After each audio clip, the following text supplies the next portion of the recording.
Assalamualaikum warahmatullahi wabarakatuh. Saya Lulu Unisa, mahasiswi dari Universitas Islam Sultan Agung Semarang, program studi Pendidikan Bahasa dan Sastra Indonesia. Saya akan membacakan sebuah karya sastra cerpen karya Andrea Hirata yang berjudul Kemarau, guna memenuhi tugas mata kuliah membaca estetik oleh Ibu Dr. Evi Camalah, SPD MPD. Barangkali karena hawa panas yang tak mau menguap dari kamar-kamar sempit yang dimuati 7 anak.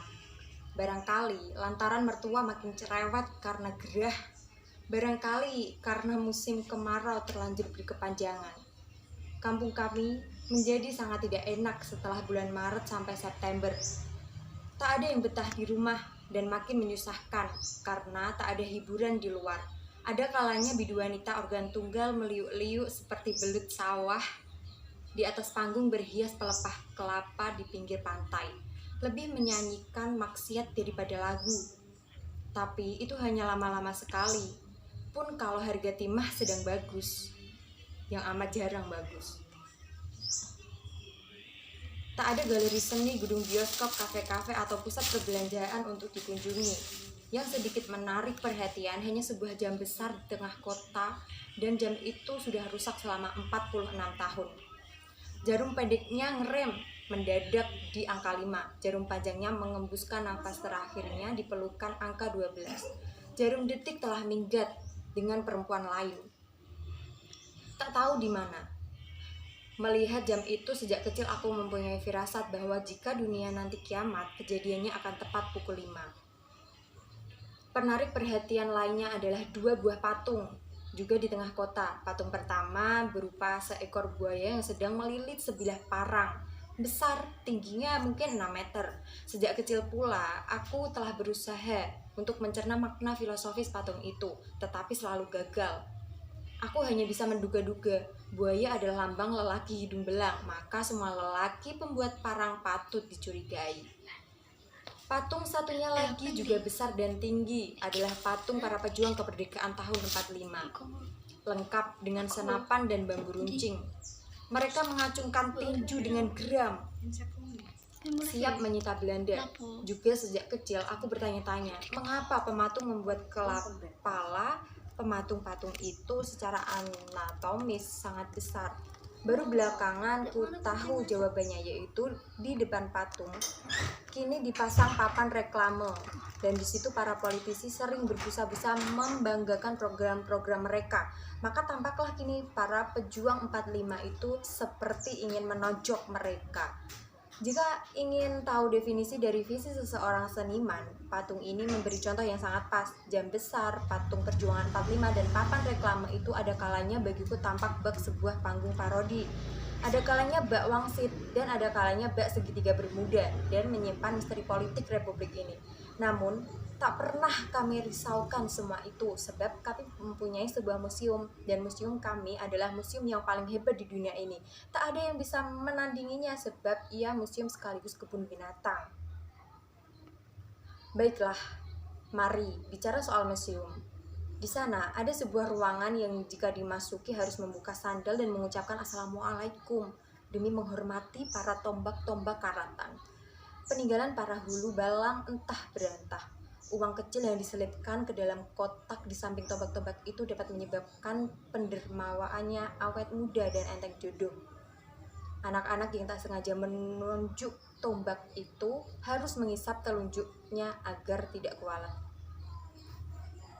Dari jendela museum istimewa itu tampak hewan-hewan berkeliaran. Itulah kebun binatang kami. Setiap minggu tempat itu dipenuhi oleh orang-orang yang ingin melihat kijang yang saking buduknya sudah tampak serupa kambing. Ada pula unta gaek yang menderita sakit punggung kering stadium 4. Setiap kali dia batuk nyawanya seperti mau copot. Ada zebra jompo yang hanya memandang ke satu jurusan saja. Tak paham aku apa yang tengah berkecamuk di dalam kalbunya. Ada orang utan uzur yang sudah ompong dan tampak terang-terangan menafsui bebek-bebek gendut di kolam butek sebelah sana. Tak ada malu sama sekali. Lalu ada singa tua kurapan bermata sendu, macan penyanyi dangdut. Singa itu sepertinya sangat benci pada hidupnya sendiri. Mereka muak melihat orang-orang udik yang menonton mereka di dalam kandang. Konon, mereka dihibahkan ke kampung kami karena telah afkir dari sebuah kebun binatang di Jawa, di mana mereka dianggap tidak seksi lagi. Namun, seperti segala sesuatu yang selalu kami terima apa adanya, seperti segala sesuatu yang tak pernah berubah di kampung kami, makhluk-makhluk hidup segan mati tak mau itu selalu punya tempat di dalam kebun binatang kami, di dalam hati kami. Hewan-hewan itu menguap sepanjang hari. Mereka hanya seekor saja dari jenis-jenis masing-masingnya. Jadi mereka pejantan bujang lapuk seumur-umur. Sungguh mengerikan hidup di kandang-kandang. Mau kemana kau bujang? Sapa penjual tebu yang berteduh di bawah patung pejuang 45 itu. Malas aku menjawabnya, karena ia selalu menanyakan hal yang sama padaku setiap kali aku melintas di situ, dan karena aku terpana menatap propaganda yang dikeluarkan para politisi di papan reklame itu.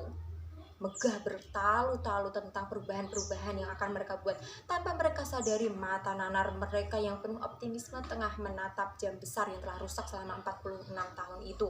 Tanpa mereka sadari, para pejuang 45 mengacungkan tinjunya kepada mereka. Mau ke pinggir sungai, jawabku dalam hati.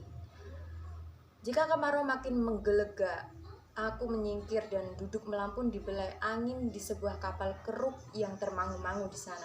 Kapal itu hanya tinggal segunung besi rongsokan.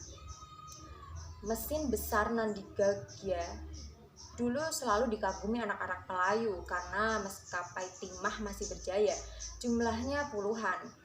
Mereka mengepung kampung, berderu siang dan malam, mengorek isi bumi, lalu meraup timah. Kini satu-satunya yang tertinggal di tempatku melambungkan nasib ini, tengkorak seperti fosil dinosaurus. Kapal keruk pernah menjadi pendendang irama hidup kami, bagian penting dalam budaya kami. Karena semua lelaki angkatan kerja bekerja bergantian selama 24 jam. Takkan pernah kulupa setiap pukul 2 pagi truk pengangkut buruh kapal keruk menjemput ayahku. Ku dengar suara klakson ayah keluar rumah di pagi buta itu sambil menenteng rantang bekal makanan dari ibu. Jika melihatku terbangun, ayah kembali mengusap rambutku dan tersenyum.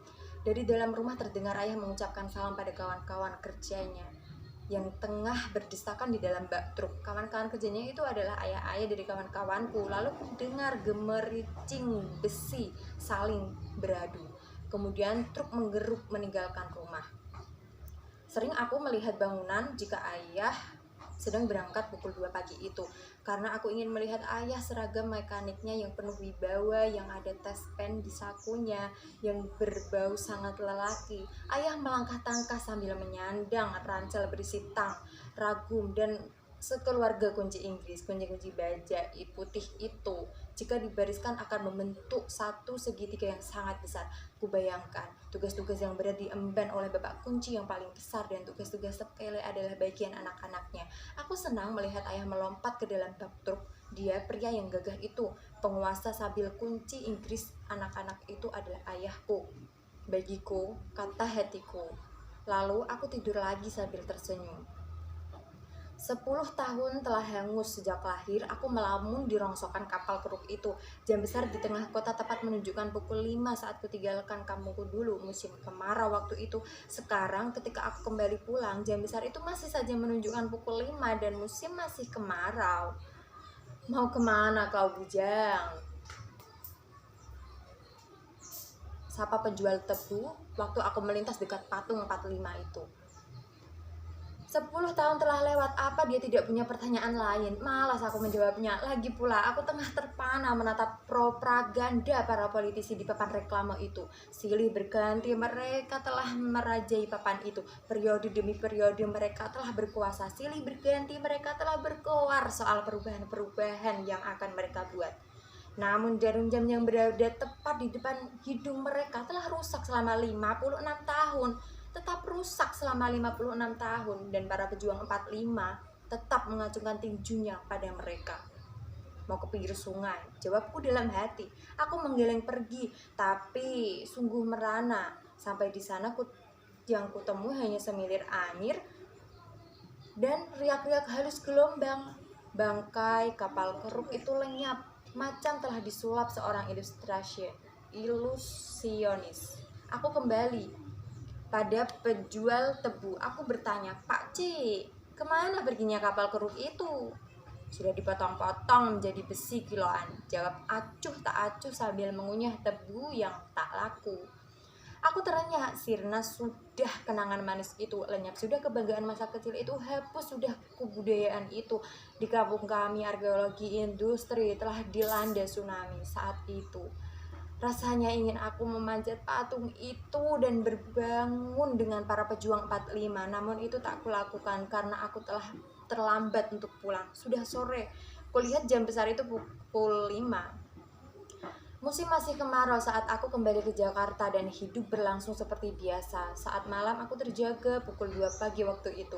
Lalu seakan ku dengar suara klakson mobil truk dan mendengar suara orang-orang mengucapkan salam. Kemudian ku dengar gemerincing besi saling beradu. Kulihat keluar jendela, seorang laki-laki berkelebar dengan seragam mekaniknya yang hebat. Lalu truk menggerung pelan-pelan meninggalkan rumah. Aku termangu. Kerinduan pada ayah menjadi tak tertanggungan. Sekian, terima kasih. Wassalamualaikum warahmatullahi wabarakatuh.